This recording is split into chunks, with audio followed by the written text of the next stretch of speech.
anyone there? Please help me. The crack of Derek's polished leather Oxfords against Amina's ribs echoed like a gunshot through the Lotte luxury mall. Amina collapsed, her professional black and white shirt snagging on a glass perfume counter as she hit the floor.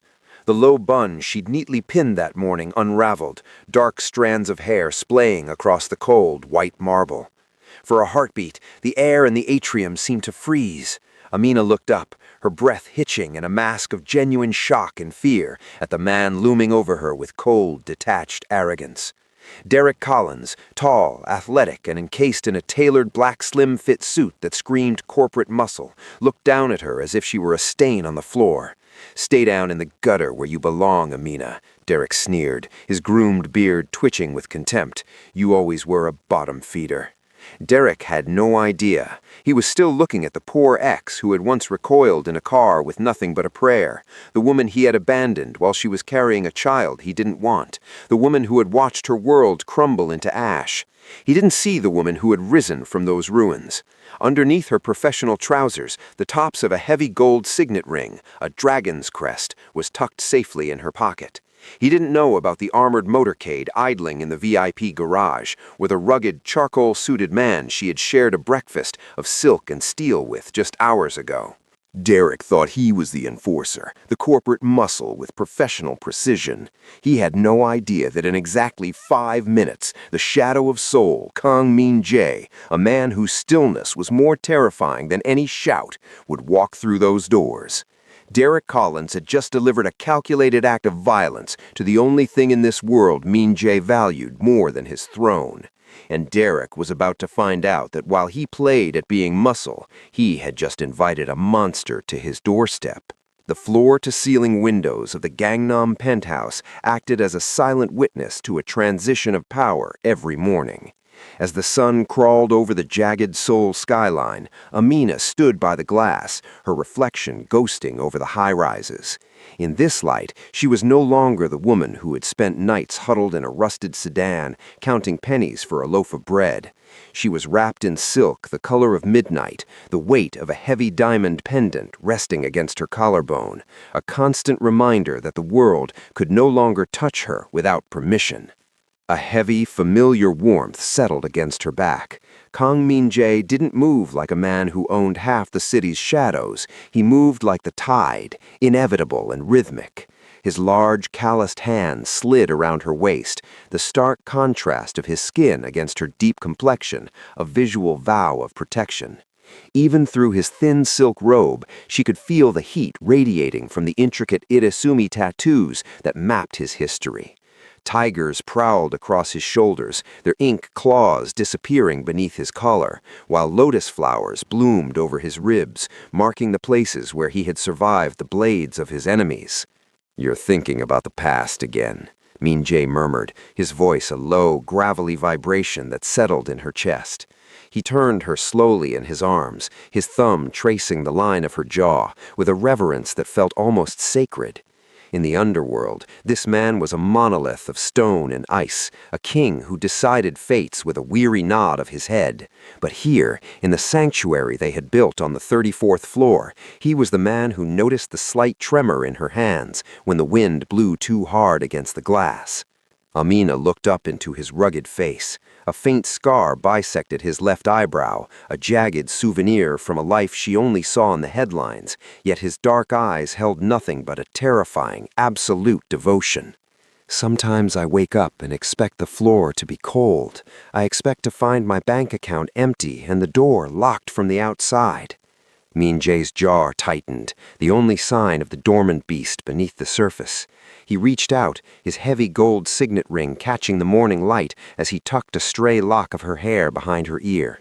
"The door's only locked to keep the world out, Amina, never to keep you in." He leaned down, pressing a lingering kiss to her forehead. "I am your northern star. As long as you are here, my world has a center. Do not let the ghosts of a dead man steal your peace." He stepped back to prepare for the day, the domestic gentleness beginning to sharpen into professional lethality. He donned a double-breasted charcoal suit, the fabric perfectly tailored to hide the weapons he carried and the ink that marked his rank. as he draped a long wool overcoat over his shoulders, sleeves hanging empty in the traditional style of a high-ranking Gongbei. The transformation was complete. He was no longer just her husband. He was the king of Seoul's underbelly. "I have a meeting in Mapo. Take the security team to the mall. Buy something that makes you feel like the queen you are." Amina watched him go, the scent of expensive tobacco and sandalwood lingering in the air. She felt the weight of the dragon's crest ring in her pocket, a symbol of a life she was still learning to inhabit.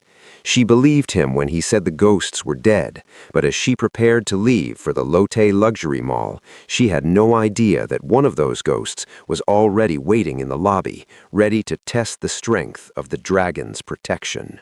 Derek Collins smoothed the front of his tailored black slim-fit suit, checking his reflection in the tinted glass of a high-end storefront. To the casual observer, he looked like a rising star in the international corporate world, but the bulge of the encrypted tablet in his inner pocket told a different story. He was in Seoul as a high-stakes enforcer for a global venture capital firm, sent to ensure that local obstacles were cleared before a massive acquisition. In his world, precision was everything.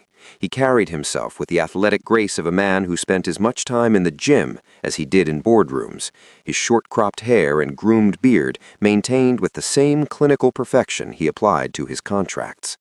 He hated the humidity of the city, but he loved the power it afforded him.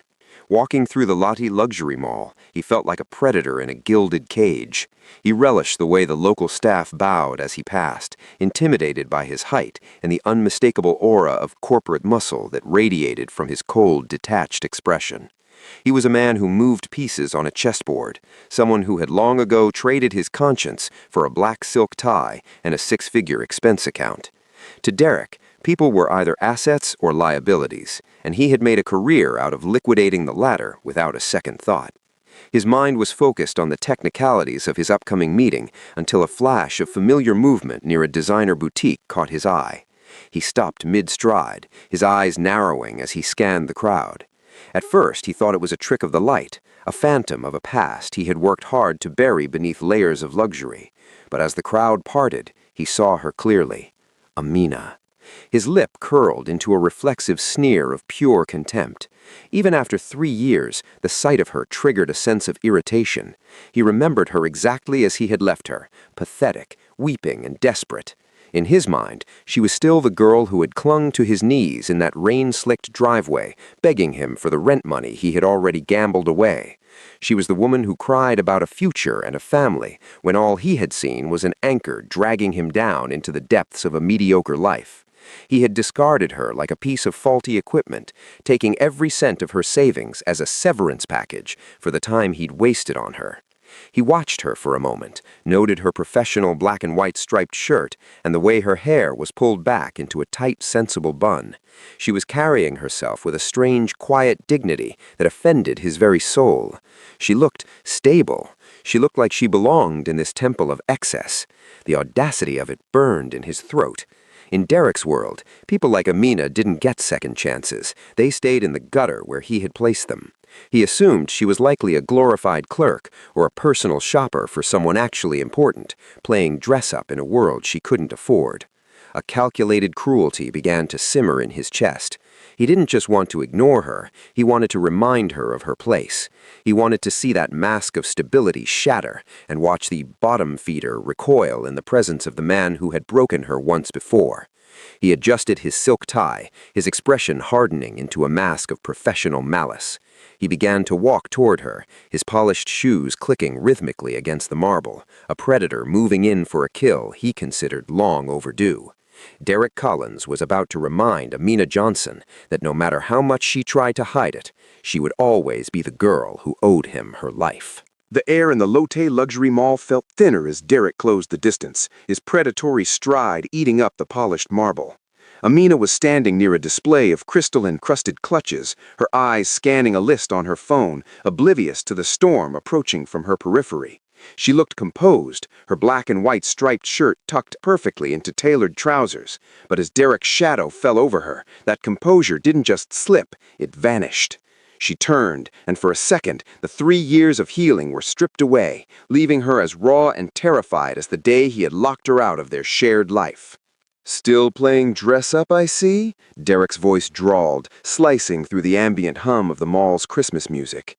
He stopped just inches from her personal space, his athletic frame towering over her, his groomed beard twisting into a smirk of pure malice. "I have to admit, the professional clerk look almost suits you. Who are you folding clothes for these days, Amina? Or are you just a glorified personal shopper carrying bags for women who actually have a right to be here?" Amina's breath hitched, her right hand instinctively flying to the stability of the display counter.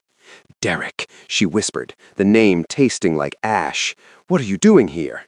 "I'm working. Something you wouldn't understand unless it involves begging for scraps," he replied, his eyes roaming over her with clinical judgment.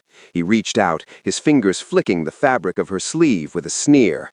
"Cheap cotton. You always did try too hard to look like you weren't starving. Tell me, do they let the help use the front entrance now, or did you sneak in through the loading docks?" Amina felt the familiar cold weight of trauma settle in her stomach. She wanted to tell him about the penthouse, about the man who worshipped the ground she walked on, and about the black card in her purse that could buy the very floor Derek was standing on. But her throat was a desert.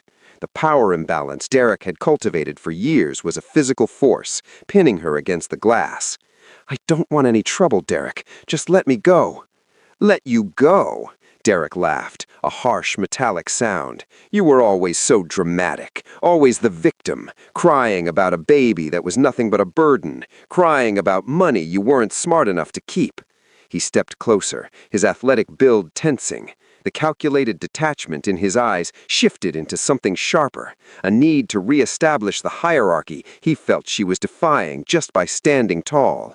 "You are staring at me like you think we're equals now. You need a reminder of where you belong." It happened with the professional precision of a man used to clearing obstacles. As Amina moved to sidestep him, Derek balanced on one leg and delivered a forceful, calculated kick to her side. The impact sent her sprawling across the marble, her body crashing into a designer display stand. Glass ornaments shattered like falling stars around her, and the sharp edge of a metal shelf slit through her sleeve, splitting the skin of her elbow. Amina lay on the floor, gasping for air, her left arm tucked defensively against her torso. The mall went into a stunned, horrific silence. Derek stood over her, adjusting his silk tie with a cold, bored expression, as if he had simply swatted a fly. He had no idea that the silent alarm on Amina's wrist had already pulsed a signal to a man who lived for vengeance. He had exactly 5 minutes left of being the predator. He just didn't know the king was already on his way. The golden atmosphere of the Lodi luxury mall curdled into a suffocating, heavy silence that began at the VIP entrance and swept through the atrium like a killing frost. It wasn't the panicked silence of a sudden disaster, but the reverent, terrified stillness that accompanies the arrival of an apex predator. Shoppers froze mid-gesture, and the security guards, who had been tentatively stepping toward the commotion, suddenly snapped their heels together, eyes fixed firmly on the floor. The ambient Christmas carol seemed to fade into the background, replaced by the rhythmic, heavy thud of oxblood leather shoes against the marble. Derek Collins, still standing over Amina with a smirk of corporate superiority, felt the temperature drop before he saw the cause. He turned, expecting more mall security he could intimidate with his credentials, but the sneer died on his lips. Moving through the center of the mall was a silhouette that seemed to swallow the light. Kang Min-jae didn't rush. He moved with the weary, dangerous boredom of a man who had already decided the fate of everyone in the room. He wore a double-breasted navy suit that fit his rugged frame like armor, but it was the long charcoal wool overcoat draped over his shoulders, sleeves hanging empty and swinging with a spectral brace, that made him look twice his actual size. Behind him, 6 men in identical black suits followed in a phalanx, their faces masks of stone. But Min-jae was the only one who mattered. As he approached the shattered display, the tops of the Irezumi tattoos crawling up his neck were visible, the ink of a dragon's tail disappearing into his jawline. He didn't look at Derek. He didn't look at the crowd of onlookers holding up their phones to record. His dark eyes were fixed solely on the woman trembling amidst the shards of broken glass. When he reached Amina, the shadow of soul underwent a transformation that was more terrifying than any outburst of rage. He slowed his pace to a crawl, the lethal hardness in his gaze softening into a devastating, focused tenderness. He ignored the blood on her elbow and the glass on the floor, crouching beside her with a grace that suggested he had all the time in the world. With a single, fluid motion, he caught his wool overcoat before it could slide off his shoulders and draped it over Amina's shaking frame. The heavy fabric, still warm from his body and smelling of sandalwood and expensive tobacco, acted as a shield, instantly hiding her torn sleeve and her vulnerability from the prying lenses of the onlookers. "I told you the doors only lock to keep the world out, Amina," he whispered, his voice a low, gravelly vibration that acted as an anchor for her spiraling thoughts. He reached out, his heavy gold signet ring brushing against her cheek as he tucked a loose strand of hair back into her bun. "I am here now. The world is gone." He slid one arm beneath her knees and the other behind her back, lifting her as if she were made of the finest porcelain. Only then did he turn his head toward Derek. He didn't shout, he didn't even scowl. He simply looked at the man who had delivered the kick with a look of exhausted, clinical curiosity, the way a scientist looks at a specimen it is about to dissect. Derek, the corporate muscle who had felt untouchable only moments ago, found that his legs would not move. The sheer weight of Min Jae's presence pinned him to the spot. The king had arrived to reclaim his northern star, and the mall had become his court. The silence inside the private security lounge was a different kind of heavy than the vacuum of the mall outside. Here, the air was thick with the scent of antiseptic and the low, dangerous hum of Min Jae's suppressed fury. He sat on the edge of a leather chair, his charcoal overcoat discarded to reveal the white silk of his shirt sleeves rolled back, exposing the intricate dark ink of tigers and lotus flowers that wound tightly around his forearms. He held Amina's hand with a gentleness that bordered on the divine, his thumb tracing the gold band of her wedding ring as a medical assistant finished bandaging her elbow. Amina looked at the way his gold signet ring caught the dim light. She felt the warmth of his skin, yet her mind was 3 years away, trapped in a cold, humid basement apartment where the radiator had stopped clanking weeks before the end. "He didn't just kick me today, Min Jae," she began, her voice a thin wire that threatened to snap. "He's been kicking me for years. He just finally used his feet." Min Jae didn't move. He didn't blink. He became a statue of lethal intent, his dark eyes fixed on her face, absorbing her pain as if it were a physical substance. "Tell me everything," he murmured, the vibration of his voice grounding her. "The ghosts cannot stay in the dark anymore." Amina swallowed against a lump in her throat, the memory of a nursery that never saw a child flooding her vision. "I thought we were a team. I worked 3 jobs, cleaning offices, waiting tables, tutoring while he networked. I saved every won, every cent for the baby. I had the crib picked out. I had bought a set of yellow onesies because I didn't care if it was a boy or a girl. I just wanted them to be warm." She closed her eyes, and for a moment the antiseptic smell of the lounge became the smell of the rain-slicked driveway where her life had ended. "I came home from a double shift, 4 months pregnant and exhausted, and the apartment was empty. Not just Derek, everything was gone. He had drained the joint account, money my mother had left me, money I'd scrubbed floors for. He'd even taken the change jar. He left a note saying I was an anchor and he needed to sail." Her hand spasmed in Min Jae's grip. "I was evicted 2 days later. I lived in my car for 3 weeks, trying to eat enough on $17 to keep the baby alive. But the stress, the hunger, I woke up one morning and the back seat was covered in blood. I lost my baby in a charity ward, while the nurses looked at me like I was just another statistic. I was alone, Min Jae. I was so alone that I forgot what my own name sounded like. The atmosphere in the room changed. It wasn't just anger anymore. It was the presence of a predator who had found the scent of the man who had dared to wound his heart. Min Jae's jaw set so hard the scar along his jawline turned a stark, jagged white. He didn't shout. He didn't throw the furniture. Instead, he leaned forward and pressed his forehead against hers, his breath hitching in a way that terrified her more than his silence. "You were never a statistic," he whispered, his voice thick with a promise of absolute destruction. "You were a queen waiting for her crown, and he stole the throne from a child." He pulled back, his eyes now obsidian pools of cold, calculated execution. He reached for his phone, his heavy gold ring glinting as he dialed a single number. "He didn't just steal your money, Amina. He stole a life, and in my world, that is a debt that can only be paid in total, crushing ruin." The White Room was a clinical, windowless void tucked beneath the mall's sub-basement levels, a place where the vibrant pulse of Seoul's commerce was replaced by the low, electric hum of servers and a silence so profound it felt like a physical weight. Derek Collins sat bolted to a simple metal chair, the tailored perfection of his black slim-fit suit now creased and damp with a cold sweat that no amount of corporate training could suppress. Across from him, Kang Min Jae sat behind a minimalist desk, his charcoal overcoat draped over the back of the chair like a discarded skin. The high-ranking boss didn't look angry. He looked weary, the way a lion might look at an insect that had bothered his mate. Min Jae didn't reach for a weapon. Instead, he slowly rotated the heavy gold signet ring on his pinky finger, the dragon's crest catching the harsh fluorescent light. On the desk sat a high-end laptop, its screen glowing with a series of rapidly scrolling lines of data. "You consider yourself an enforcer of precision, Derek," Min Jae began, his voice a lethal low-frequency vibration.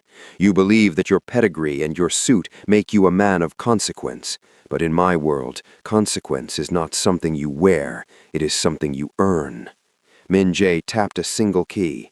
A high-resolution image of Derek's encrypted corporate tablet appeared on a secondary monitor on the wall.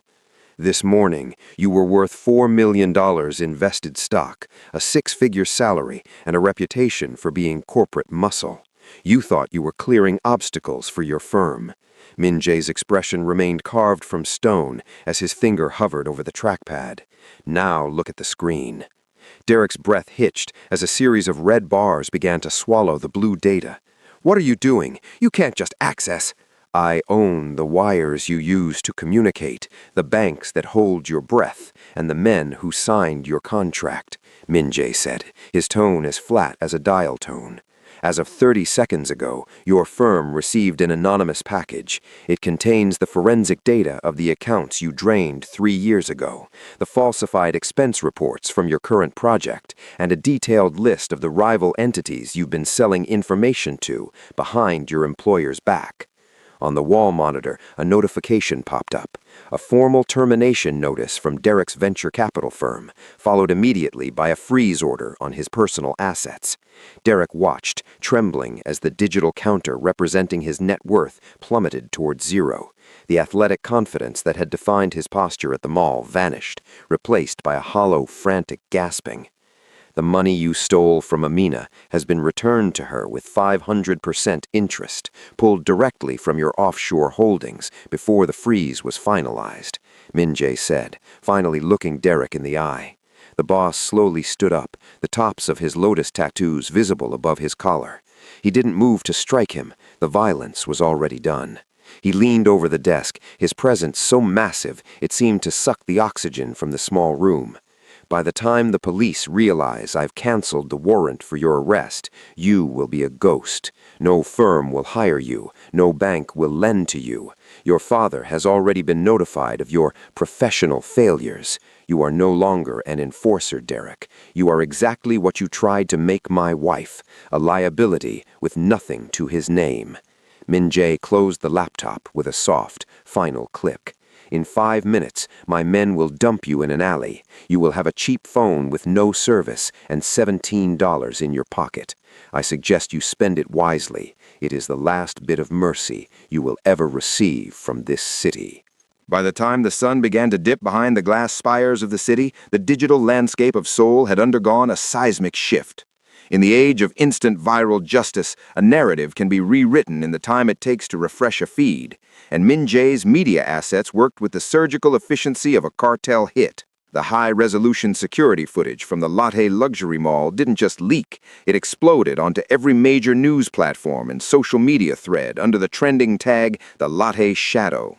However, the footage people saw was not a random scuffle. It had been meticulously edited to emphasize the stark, jarring contrast between a refined, dignified woman and a man who had clearly lost his grip on reality.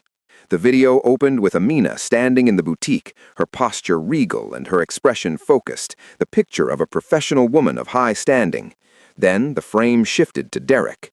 In the high-definition playback, his tailored black slim-fit suit didn't look like power, it looked like a desperate costume for a man unraveling. The calculated kick he delivered was slowed down, highlighting the raw, cowardly violence of the act. But the true genius of the leak was the metadata attached to it. Every major outlet received a verified tip-off identifying Derek not as a high-powered executive, but as a disgraced corporate liability who had been caught in a web of embezzlement and was currently suffering a violent psychological breakdown. Amina watched the screen of her tablet in the back seat of the motorcade, her heart hammering against her ribs. The headlines were a blur of vindication. International corporate enforcer exposed. Collins' violent meltdown at Lotte Mall, screamed one. Another focused on her. The dignity of the Phoenix, unknown global executive Amina Johnson maintains grace under brutal assault. The public wasn't just sympathetic, they were obsessed. They saw the way she had looked up from the floor with wide, shocked eyes, not with the weakness of a victim, but with the bewildered grace of a queen who couldn't believe a commoner had dared to touch her. As the comment section swelled into the millions, the narrative solidified. Derek was being branded as the ultimate toxic male, a fraud whose athletic frame and groomed beard were merely a mask for a pathological bully. Conversely, Amina's background, scrubbed of her homeless days and replaced with a private international success story, made her the new icon of resilience. People began to post stills of the moment Min Jae's charcoal wool overcoat settled over her shoulders, the empty sleeves waving like the wings of a protective dark angel. They didn't know who the man was, but they knew what he represented. A power so absolute it didn't need to shout to be felt. Min Jae sat beside her, his rugged face illuminated by the passing streetlights. He watched her watch the world change its mind about her. He reached out, his heavy gold signet ring catching a flash of neon red as he gently closed the tablet's cover. "The court of public opinion has reached its verdict, Amina," he murmured, his voice a low, soothing rasp. "To them, he is a ghost, and you are a monument. He can never take your name in his mouth again without the world remembering him as a coward." Amina leaned her head back against the buttery leather of the seat, a long, shaky breath finally leaving her lungs.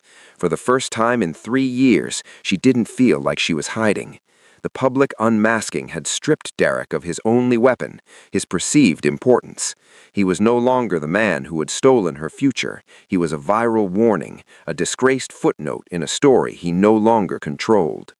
Amina looked at Min Jae, whose eyes held a weary but satisfied glint. The shadow of Seoul had turned the entire city into a shield for his northern star, and the light was finally beginning to blind their enemies. The rainy season in Seoul had arrived with a vengeance, turning the neon-soaked streets into a blurred watercolor of gray and obsidian. In a narrow, trash-strewn alleyway 3 blocks from the luxury district, a heavy black sedan skidded to a halt. The rear door opened just wide enough for the corporate muscle formerly known as Derek Collins to be shoved out into the muck. He hit the wet pavement with a sickening thud, his tailored slim-fit suit now a ruined, sodden rag. As he scrambled to find his footing, a single crumpled bill and a few coins fluttered down onto his chest like a mocking benediction. Derek looked down at the money with trembling hands. It was exactly $17. His athletic frame, once a source of predatory pride, now felt hollow and fragile.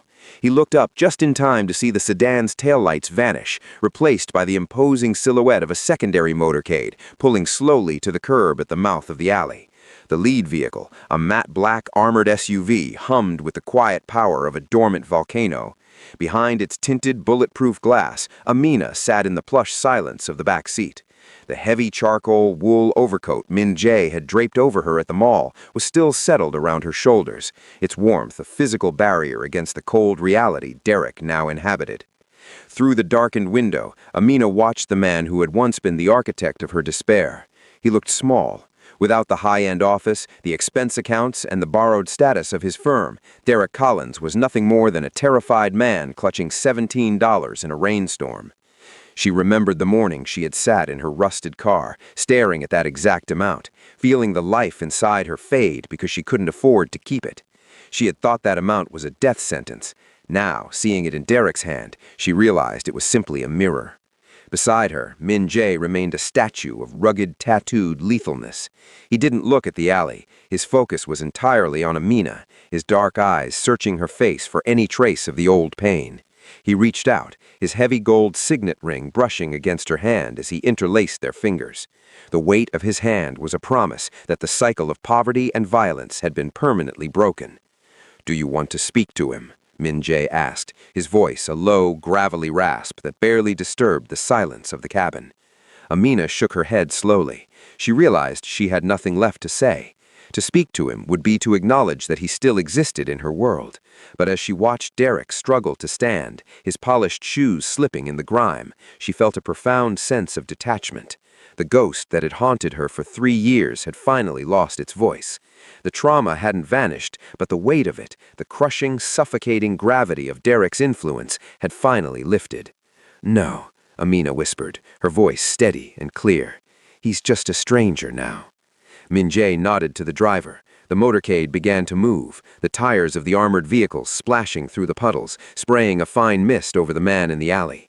Derek shouted something, a desperate plea for mercy or recognition, but the sound was swallowed by the rain and the hum of the engine. Amina didn't look back. She watched the reflection of the city's gold and neon lights dance across the window, her hand gripped tightly in Min Jae's. The weight of gold wasn't just in the jewelry they wore or the penthouse they shared. It was in the absolute freedom to leave the past in the mud where it belonged. The heavy glass doors of the newly renovated facility in the heart of the Mapo district stood as a testament to a life reclaimed. Etched in frosted crystal above the entrance were the words, "Amina's Light," a beacon of hope for women who had navigated the same treacherous shadows Amina had once inhabited. The building, a sleek fusion of modern stone and warm wood, didn't look like a shelter, it looked like a sanctuary of power. On this morning, the air was crisp, and the scent of celebratory lilies mingled with the cold, clean breeze of a Seoul winter. Amina stood at the top of the stairs, her reflection in the glass a far cry from the woman who had recoiled on the mall floor only months ago.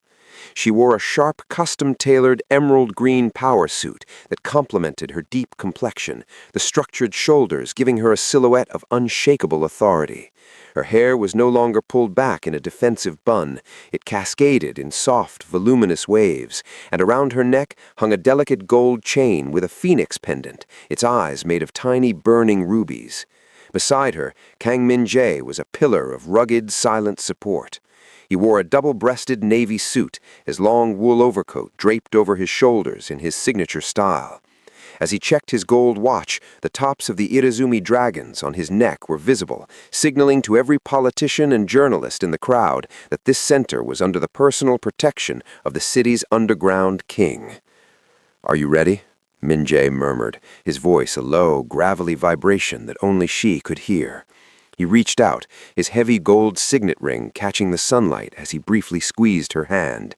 There was no weariness in his eyes today, only a terrifyingly soft pride. Amina nodded, stepping toward the podium. The cameras flashed, a rhythmic staccato of light that she no longer feared. She looked out at the faces of the first 10 residents, women who had arrived with nothing but the clothes on their backs and the ghosts of men like Derek in their heads. "For a long time, I believed that my value was something others could take from me," Amina began, her voice steady and resonant, carrying through the quiet street. "I believed that being left with nothing meant that I was nothing. But I stand here today to tell you that the dark doesn't win unless you stop looking for the light." She spoke of the Second Chance Grant, a funding by the very money Min Jae had clawed back from Derek's accounts, now repurposed to provide housing, legal aid, and professional training. As she spoke, she didn't look like a survivor of a tragedy. She looked like the architect of a new world. She felt the weight of her past, but it no longer felt like a stone pulling her under. It felt like the foundation upon which she had built this fortress. When she took the ceremonial scissors to cut the ribbon, Min Jae placed his hand over hers. Together, they sliced through the silk, a clean, final cut that echoed the way they had severed her ties to Derek. The crowd erupted in the claws, but Amina only had eyes for the rugged man beside her. He leaned in, pressing a kiss to her temple that was caught by a dozen cameras, a public vow of a man who would burn the world down to keep her safe. Derek Collins was a name the city had already forgotten, a ghost rotting in the mud of his own making. But Amina Johnson was a name that would now be spoken with reverence. As she led the first woman through the doors, Amina finally realized that she hadn't just been saved by a king. She had discovered the queen that had been waiting inside her all along. 6 months later, the Mapo district was blanketed in a pristine layer of snow, but the warmth inside the penthouse remained absolute. Amina stood by the window, her hand resting on the slight new curve of her stomach, a secret she and Min Jae had only whispered to each other the night before. This time, there was no fear, no hunger, and no shadow. Her phone buzzed on the marble counter. It was a restricted alert from Min Jae's security detail, a routine update she now monitored with a calm, practiced eye. The report featured a grainy photo taken in a desolate corner of a neighboring province. In it, a man with a hollowed face and a matted, unkempt beard was seen scavenging through a dumpster outside a low-end convenience store. Derek was unrecognizable, his athletic frame withered, wearing a threadbare jacket that offered no protection against the Siberian winds. Amina looked at the photo for a long second. She waited for a spark of anger or a flicker of satisfaction, but she found only the cold, sterile distance of a closed book. She didn't even bother to zoom in. With a flick of her thumb, she deleted the file, consigning the image to digital oblivion. Amina. Min Jae's voice was like a low cello note, vibrating through the room. He stepped out of his office, his white shirt unbuttoned at the collar to reveal the intricate Irezumi dragon that guarded his heart. He didn't ask what she was looking at. He didn't need to. He saw the peace in her eyes and the way she stood, balanced, powerful, and whole.